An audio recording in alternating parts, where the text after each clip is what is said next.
আপনি কি কখনো মনে মনে জপ করেন? মালা ছাড়া নাম নেন? হয়তো বাসন মাজতে মাজতে, হয়তো রান্না করতে করতে, হয়তো বা হাঁটতে হাঁটতে। কিন্তু কখনো কি মনে প্রশ্ন এসেছে, মালা ছাড়া জপ করলে কি সত্যিই ফল হয়, নাকি মালা ছাড়া জপ করলে ঈশ্বর শোনেন না?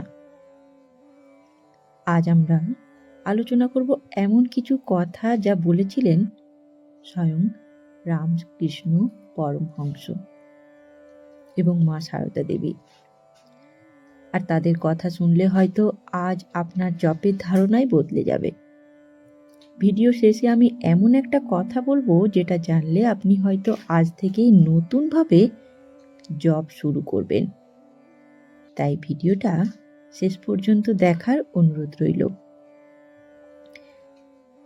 আমরা অনেকেই ভাবি জপ মানেই মালা, 108 দানা না হলে জপ সম্পূর্ণ হয় না। কিন্তু শ্রী শ্রী ঠাকুর রামকৃষ্ণদেব বলতেন, ঈশ্বর সংখ্যা দেখেন না, ঈশ্বর মন দেখেন।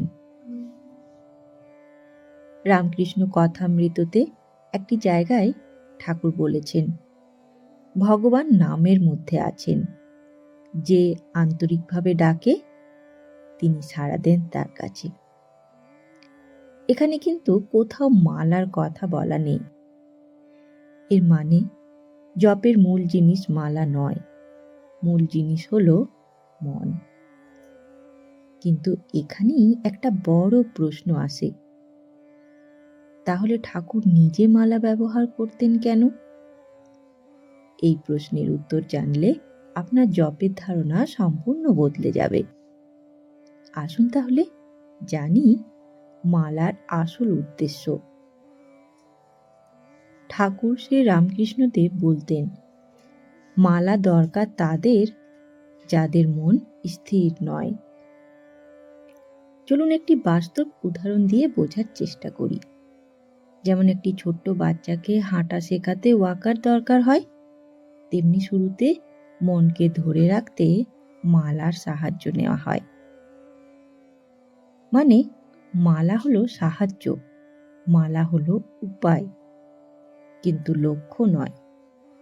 ঠাকুর বলতেন, যখন নাম সত্যিই মনে বসে যায় তখন মালা নিজের থেকেই ছেড়ে যায়। তিনি বলেছিলেন, যখন মন নামের মধ্যে ডুবে যায় তখন বাহ্য উপায়ের দরকার হয় না। এটা খুব গভীর কথা কিন্তু। এর মানে কি জানেন? এর মানে যখন জপ স্বাভাবিক হয়ে যায় তখন মালা না থাকলেও জপ চলতে থাকে। ঠিক যেমন আপনি কি শ্বাস নিতে মালা ব্যবহার করেন? না, কারণ শ্বাস স্বাভাবিক। ঠিক তেমনি যখন নাম স্বাভাবিক হয় তখন জপ স্বাভাবিক হয়ে যায়। এখন একটা গুরুত্বপূর্ণ প্রশ্ন, মালা ছাড়া কি জপ বেশি উন্নত স্তর? উত্তর শুনলে আপনি অবাক হয়ে যাবেন। আসুন জানি শ্রী শ্রী মা সারদা দেবীর শিক্ষা। শ্রী মা বলেছিলেন, মনে মনে জপ করো, সব সময় জপ করা যায়। একজন ভক্ত একদিন মাকে জিজ্ঞেস করেছিলেন, মা, আমি তো সব সময় মালা নিয়ে বসতে পারি না, তাহলে কি হবে মা? কিভাবে আমি জপ করব? মা বলেছিলেন, মনে মনে নাম নিলেই হবে। এছাড়া মা আরো বলেছিলেন, কাজ করতে করতে জপ করো। এই কথার মধ্যে একটা বড় রহস্য আছে। মা আসলে কি বলেছিলেন? মা বলেছিলেন, শুধু বসে করার জন্য নয় জপ, জপ জীবনের জন্য। মানে হাঁটতে হাঁটতে, খেতে খেতে, কাজ করতে করতে, ঘুমোতে যাওয়ার আগে সব সময় জপ করা যায়। আর এটা মালা ছাড়াও সম্ভব। তাই মা আসলে শিখিয়েছিলেন, মালা ছাড়া জপও সম্পূর্ণ জপ। এখন একটা ছোট্ট প্রশ্ন, তাহলে মালা কি অপ্রয়োজনীয়? না, একদম না। কেন? না, তা এখন এবার বলবো। আসুন জানি মালা ও মানস জপের পার্থক্যটা কোথায়। ঠাকুর 2 ধরনের জপের কথা বলতেন, জপ মালা দিয়ে আর মানস জপ। তিনি বলতেন মালার জপ মনকে আনে, মানস জপ মনকে ডুবায়। এটা খুব বড় কথা। এর মানে হলো মালা দিয়ে জপ হলো অভ্যেস, আর মনে মনে জপ হলো অনুভব করার শুরু। একটা উদাহরণ দিই। যখন আপনি গান শেখেন তখন হারমোনিয়াম লাগে, কিন্তু যখন গান আপনার ভেতরে ঢুকে যায় তখন আপনি যে কোনো সময় গাইতে পারেন। ঠিক তেমন মালা হলো অনুশীলন, মনের জপ হলো অনুভব। ঠাকুর বলেছিলেন মনে নাম চলতে থাকলে সেটাই আসল। এর মানে যদি আপনি মালা ছাড়া জপ করেন কিন্তু মন দিয়ে করেন তাহলে সেটা অবশ্যই ফল দেয়। এখন সবচেয়ে গুরুত্বপূর্ণ প্রশ্ন, কোন জপে বেশি ফল? আসুন জানি। এই প্রশ্নের উত্তর ঠাকুর খুব পরিষ্কারভাবে দিয়েছিলেন। তিনি বলেছিলেন যে জপে ভক্তি আসে সেই জপে ফল আছে।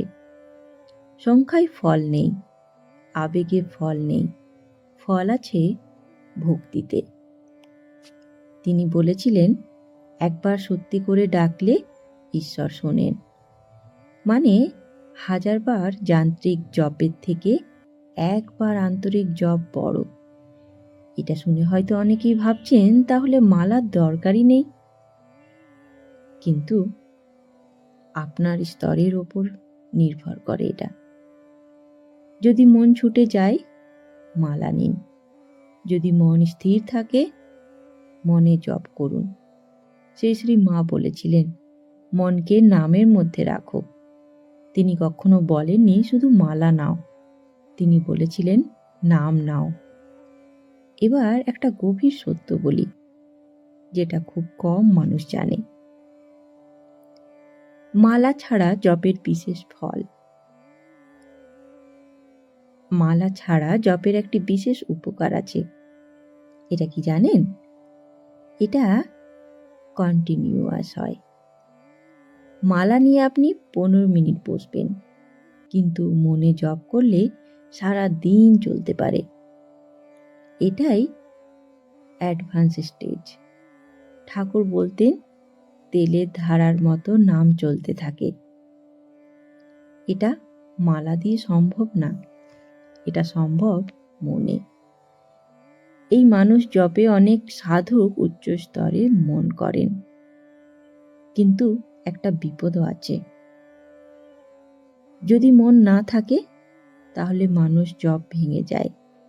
তাই শুরুতে মালা ভালো, পরবর্তীতে মানুষ জপ। এবার ঠাকুরের একটি সতর্ক বাণী আসুন জানি। ঠাকুর শ্রী রামকৃষ্ণদেব একটি খুব গভীর সতর্কবাণী দিয়েছিলেন। তিনি বলতেন বাহ্য জপ করে লাভ নেই যদি মন অন্য জায়গায় থাকে। তিনি খুব সহজ ভাষায় বলেছিলেন মালা ঘোরে আর মন বাজারে। এই কথাটা শুধু একটা কথা নয়, এটা একটা আয়না। আমরা নিজেরাই যদি একটু ভাবি আমাদের জপের সময় কি হয়। হাতে মালা চলছে কিন্তু মনে চলছে আজ কি রান্না হবে, কে কি বলল, কোন সমস্যার সমাধান কি। মানে শরীর এখানে কিন্তু মন অন্য জায়গায়। ঠাকুর তাই বোঝাতে চেয়েছিলেন ঈশ্বরকে পাওয়ার জন্য হাত না, মন দরকার। কারণ ঈশ্বর বাইরে নন, তিনি মনের মধ্যেই অনুভব করা যান। একটা উদাহরণ দিলে বিষয়টা পরিষ্কার হবে। ধরুন আপনি কারোর সাথে কথা বলছেন, সে আপনার সামনে বসে আছে কিন্তু তার মন মোবাইলে। আপনার কেমন লাগবে? আপনি বুঝে যাবেন সে আসলে আপনার কথা শুনছে না। ঠিক তেমনি যদি আমরা নাম করি কিন্তু মন অন্য জায়গায় থাকে, তাহলে সেটা শুধু শব্দ হয়, প্রার্থনা হয় না। ঠাকুর বলতেন, যেখানে মন সেখানে ফল। মানে মন যদি ঈশ্বরে থাকে তাহলে ফল, মন যদি পৃথিবীতে থাকে তাহলে ফল কম। তাই তিনি বলতেন, 108 বার অন্যমনস্ক জপের থেকে একবার মন দিয়ে জপ পড়ো। এখন এখানে একটা খুব বড় সুন্দর সত্য আছে, খেয়াল করবেন। যদি হাতে মালা থাকে কিন্তু মন থাকে না, তাহলে ফল কম। আবার যদি মালা না থাকে কিন্তু মন থাকে, তাহলে কিন্তু ফল বেশি। মানে ঠাকুর আমাদের একটা বড় স্বাধীনতা দিয়েছেন। তিনি কখনো বলেননি এইভাবেই করতে হবে, তিনি বলেছেন মন দিয়ে করো। তাই তিনি আসলে বোঝাতে চেয়েছেন, মালা দ্বিতীয়, মন প্রাথমিক। মালা সাহায্য করে, মন পৌঁছে দেয়। মালা সংখ্যা গোনে, মন অনুভব করে। এখন একটা প্রশ্ন আপনি নিজেকে করতে পারেন, আমি জপ করছি কেন? সংখ্যা পূরণ করার জন্য, নাকি ঈশ্বরকে অনুভব করার জন্য? এই প্রশ্নের উত্তরই আপনার জপের মান ঠিক করবে। আর ঠাকুর বলতেন, যদি সত্যি মন দিয়ে একবার ডাকতে পারেন, ঈশ্বর সাড়া দিতে বাধ্য। শ্রী শ্রী মা সারদা দেবী বলেছিলেন, নাম করলে সব হবে। তিনি বলেননি কিভাবে নাম করতে হবে, কারণ পদ্ধতি নয়, ভক্তি বড়। তিনি আরো বলেছিলেন, তোমরা নাম করো, আমি আছি। এই কথার মধ্যে অদ্ভুত আশ্বাস আছে। অর্থাৎ আপনি মালা নিয়ে জপ করুন অথবা মনে জপ করুন, যদি ভক্তি থাকে ফল অবশ্যই হবে। আজকের সার কথা খুব সহজ। মালা ছাড়া জপ করলে ফল হয়, কিন্তু একটা শর্ত আছে, যদি মন থাকে, ভক্তি থাকে, আন্তরিকতা থাকে। কারণ ঠাকুর শ্রী রামকৃষ্ণদেব বলতেন, নাম আর নামই এক। এই কথার মানে কি জানেন? এর মানে হলো, যে নাম নিচ্ছে তিনি নামের মধ্যেই আছেন। মানে আপনি যখন সত্যিকারের নাম নেন, তখন আপনি শুধু শব্দ উচ্চারণ করছেন না, আপনি তার সঙ্গে যোগ তৈরি করছেন। হয়তো আমরা দেখতে পাই না, হয়তো অনুভব করতে সময় লাগে, কিন্তু নাম কখনো বিফলে যায় না। ঠাকুর শ্রী রামকৃষ্ণদেব বলতেন, যেমন আগুনে হাত দিলে গরম লাগবেই, তেমনি নাম করলে ফল হবেই। আজ না হলে কাল, এই জন্মে না হলে পরের জন্মে। নাম কখনো নষ্ট হয় না। তাই মালা হলো শুধু একটা সাহায্য, একটা মাধ্যম, একটা উপায়, কিন্তু লক্ষ্য নয়। লক্ষ্য হলো ঈশ্বরের সঙ্গে সম্পর্ক তৈরি করা। আর সেই সম্পর্ক তৈরি হয় ভক্তিতে, ভালোবাসায়, বিশ্বাসে। অনেকেই ভাবেন, আমি তো ঠিক করে জপ করতে পারছি না, আমার তো মনই বসছে না। তাদের জন্য শ্রী শ্রী মা সারদা দেবী একটি আশ্বাস দিয়েছেন। মা বলতেন, নাম করতে থাকো, মন একদিন ঠিকই বসবে। মানে আজ মন না বসলে হতাশ হওয়ার কিচ্ছু নেই, চেষ্টা চালিয়ে যান, একদিন নাম নিজেই আপনাকে টেনে নেবে। একদিন দেখবেন আপনাকে জপ করতে হচ্ছে না, নাম নিজেই আপনার মনে চলবে। এটাই জপের আসল সাফল্য। তাই আজ একটা ছোট্ট প্রশ্ন রেখে শেষ করছি, আপনি জপ করেন শুধু অভ্যেসে নাকি ভালোবাসায়? আপনি কি শুধু সংখ্যা পূরণ করেন নাকি সত্যিই ডাকেন? কমেন্টে অবশ্যই জানাবেন, আপনি মালা দিয়ে জপ করেন নাকি মনে মনে জপ করেন। আর একটা কথাও লিখতে পারেন, আপনি দিনে কতবার নাম নেন, আপনার এই কমেন্ট, আপনার এই অভিজ্ঞতা অন্য ভক্তদেরও সাহায্য করবে এগিয়ে যেতে। আমি সবার কমেন্টের অপেক্ষায় থাকলাম। ধন্যবাদ। ভালো থাকবেন। ভিডিওটি শেষ করার আগে একটি অনুরোধ, যদি ভিডিওটি ভালো লাগে অবশ্যই একটি লাইক করে বন্ধু ও আত্মীয় স্বজনদের সাথে শেয়ার করতে ভুলবেন না। আর এখনো অবধি যদি চ্যানেলটিকে সাবস্ক্রাইব করে না থাকেন তাহলে অনুরোধ রইল ঠাকুর মা ও স্বামীজির এই চ্যানেলটিকে সাবস্ক্রাইব করে নেবার, যাতে তাদের এই বাণী আপনার কাছেও সবার প্রথমে পৌঁছে যায়। ধন্যবাদ। ভালো থাকবেন। জয় ঠাকুর, জয় মা, জয় স্বামীজি।